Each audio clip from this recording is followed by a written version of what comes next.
За яг одоо Сүхбаатар аймгийн нийт нутгийн за баруун мөнгө хойд болон өмнөд хэсгийн нутгаар бол нойтон цас орж цасан шуурга шуурч байна. За цас орж байгаа яг энэ үед бол салхины урд 9-11 м/сек.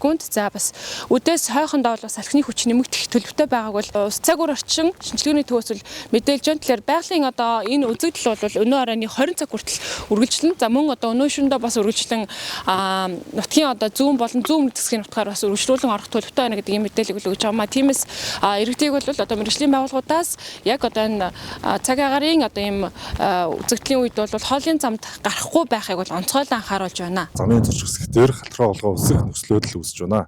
Иймд эргэж жолооч тавхан орон нутгийн зам зорчигдоо тээврийн бүрэн бүтэн байдлыг хангаж зуны улирлын дугуйгаа, өвлийн улирлын дугуйгаар сольж тээврийн хэрэгслийн хурдыг зам орчны нөхцөл байдал тохируулж замын хөдөлгөөнд оролцохыг цалин байгууллагаас зөвлөж байна. За цаашлаад нийт нутгаараа буюу одоо орог байгаа газар нь болохоор Сүхбаатар аймгийн хойд тал зүүн тал болон зүүн өмнөд хэсгээрээ цаашлаад ер нь бол зас орж цасан шуурга шуурах төлөвтэй.